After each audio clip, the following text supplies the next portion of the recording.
وہ خاموشی سے اسے دیکھے گیا۔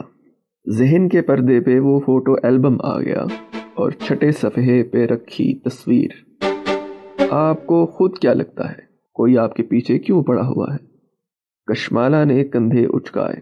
شاید مجھے مارنے کے لیے، لیکن ابھی تک مارا نہیں ہے۔ وہ اس کی بات پہ چونکی۔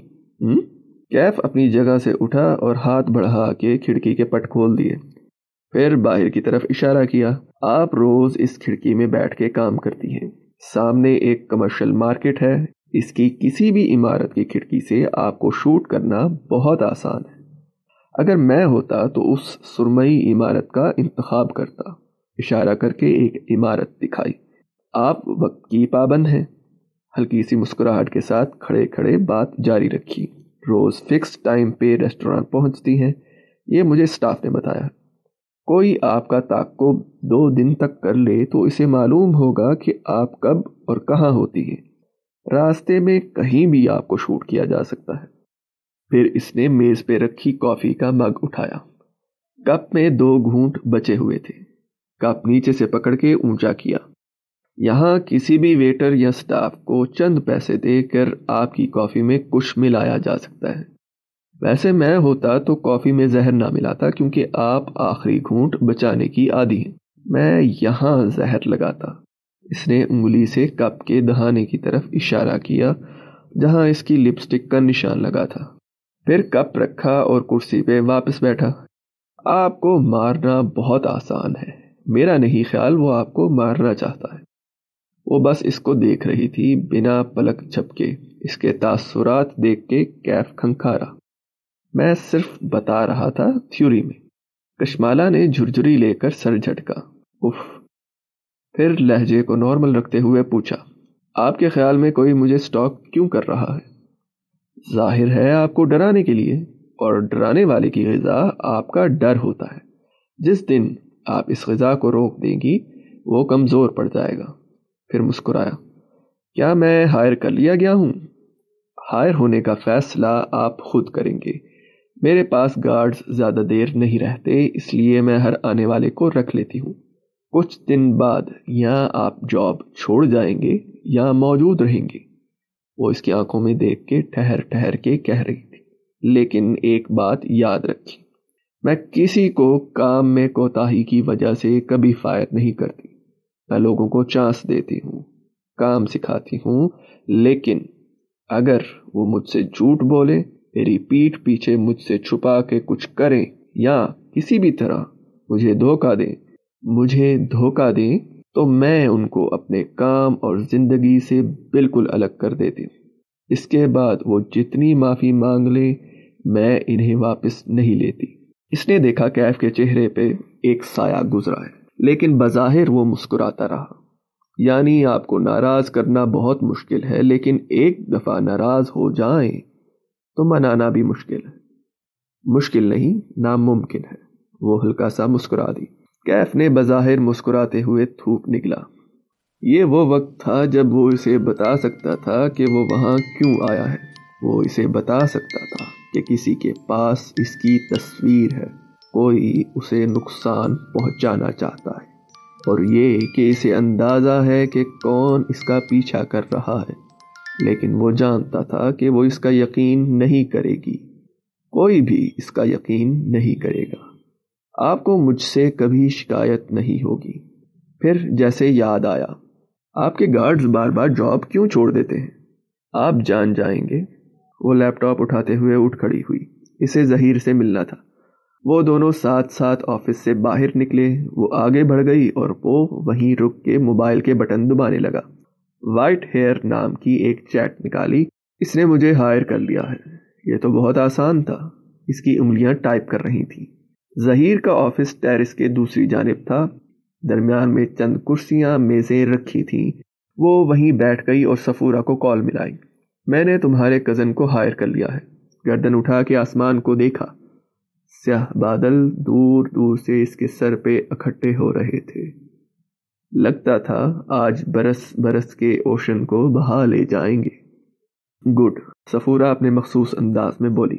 اچھا سنو، وہ کوئی غلطی کرے تو اس کو ایسے ہی ٹریٹ کرنا جیسے باقی ملازمین کو کرتی ہو۔ میرا کزن ہونے کا ناجائز فائدہ نہ اٹھانے دینا. اس کو بزنس کا شوق ہے لیکن وہ کبھی ترقی نہیں کرے گا. اس کے لیے بھی بہتر ہے کہ وہ تمہارے پاس نوکری کرتا رہے. اچھا مالا سنو. صفورہ رکی، توقف کیا. مالا ابھی تک گردن اٹھائے آسمان کو دیکھ رہی تھی.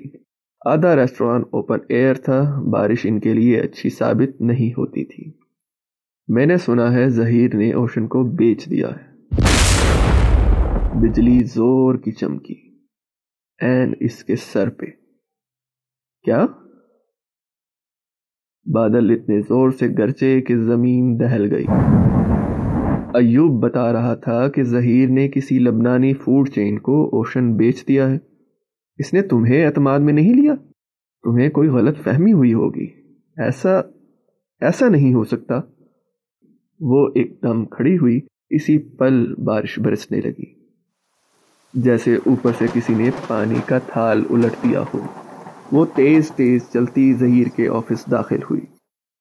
اس کی ہیلز گیلے نشانوں کی قطار اپنے پیچھے چھوڑتی جا رہی تھی. ظہیر نے سر اٹھا کے دیکھا. مالا کے بال نم تھے اور چہرے پہ پانی کے قطرے تھے. آواز اونچی تھی. میں کیا سن رہی ہوں؟ ہتھیلیاں میز کے کناروں پہ رکھے وہ بنا پلک جھپکائے اسے دیکھ رہی تھی. تم نے اوشن بیچ دیا ہے؟ غصہ نہیں تھا، بے یقینی تھی، حیرت تھی. آفس کے کھڑکی کے شیشے پر تڑ تڑ بوندیں برس رہی تھیں، گویا آسمان سے برستے پتھر ہوں اور ہر پتھر پہ کسی کا نام لکھا ہو. ظہیر چند لمحے اسے دیکھتا رہا، پھر گردن موڑ کے کھڑکی کو دیکھنے لگا. ہاں، میں نے ایک لبنانی گروپ کے ساتھ ڈیل کی ہے. وہ چند لمحے ہل نہیں سکی، نہ پلک جھپکی، نہ سانس لیا. اس کے ذہن نے بات کو جذب ہی نہیں کیا تھا. تم نے کیا کیا ہے؟ میز سے ہاتھ ہٹائے سیدھی کھڑی ہوئی. میرے کچھ ذاتی مسائل چل رہے ہیں، مجھے پیسے چاہیے تھے. سوری، میں تمہیں پہلے نہیں بتا سکا. پیچھے دروازہ کھلنے کی آواز آئی، ساتھ ہی شناسا مردانہ آواز آئی.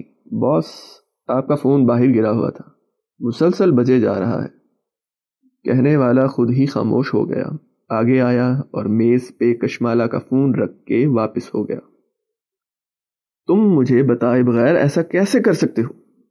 وہ اسی طرح ظہیر کو بے یقینی سے دیکھ رہی تھی. کیونکہ انہوں نے اپنا سٹاف لانا ہے. مالا، میں ہر ایک کی ذمہ داری نہیں لے سکتا. سب اپنا کچھ نہ کچھ کر سکتے ہیں. وہ قدرے جھنجھلایا. میں نے کہا نا، مجھے پیسے چاہیے تھے، بہت ضروری. ظہیر، تم مجھے بتائے بغیر ایسے کیسے کر سکتے ہو؟ اس کو لگا اسے سانس نہیں آ رہا. میں کر سکتا ہوں، میں ریسٹوران کا مالک ہوں. ہمارے درمیان کبھی کوئی ایسی بات نہیں طے ہوئی تھی جس سے میرا یہ حق سلب ہو جائے. مالک؟ تم مالک ہو؟ ظہیر، میں نے یہ ریسٹوران بنایا ہے تمہارے ساتھ اپنے انہی ہاتھوں سے، اور تم نے 1 منٹ میں اس کو بیچ بھی دیا. اس نے خود کو بولتے سنا اور تب کسی اڑتے تیر کی طرح ایک فکرہ ذہن میں پیوست ہو گیا. وہ اپنا سٹاف لائیں گے. تم یہ کہہ رہے ہو کہ میں اور ہمارا سٹاف، ہم سب جاب لیس ہو گئے؟ وہ 2 قدم پیچھے ہوئی اور بے یقینی سے اسے دیکھا. ظہیر کے چہرے پہ ملال ابھرا. مالا، تم اتنی قابل، اتنی ٹیلنٹڈ ہو، تم کچھ بھی کر لو گی یار، میرا مسئلہ سمجھو. وہ کچھ اور بھی کہہ رہا تھا لیکن اسے کچھ سنائی نہیں دے رہا تھا. وہ ظہیر کے آفس سے نکلی تو ذہن شل تھا. اسے اپنے آفس تک جانے کے لیے ٹیرس عبور کرنا تھا. وہ قدم قدم آگے بڑھنے لگی. زرد جوتے مزید گیلے ہوتے گئے. اس نے ٹیرس کی دیوار پہ ہاتھ پھیرا. یہ وال ٹائلز اس نے سلیکٹ کی تھی. گراس ٹف کتنے ملی میٹر رکھنی ہے یہ اس نے طے کیا تھا. فالس سیلنگ کا ڈیزائن، لائٹنگ کس طرح کی کرنی ہے، ریسٹوران کا تھیم اور مینیو کیا ہوگا، یہ سب اس نے طے کیا تھا. ہر شے پہ ظہیر کا پیسہ اور کشمالہ مبین کے 5 سال لگے تھے. ایک دم قطروں کا راستہ رک گیا. کشمالہ نے چونک کے گردن موڑی. پانی کی بوچھاڑ کے پار وہ بھوری آنکھوں والا نوجوان بازو لمبا کر کے اس کے اوپر چھتری تانے ہوئے تھا. آپ بھیگ رہی ہیں. وہ فکر مندی سے اسے دیکھ رہا تھا. کشمالہ چند ثانیے اس کا چہرہ تکتی رہی، پھر مڑ گئی۔ ابھی ذہن کے اندر کوئی منظر جذب نہیں ہو رہا تھا۔ اسے جلد سے جلد کھلی فضا میں واپس جانا تھا، اوشن سے دور، ظہیر سے دور، اس سب سے دور۔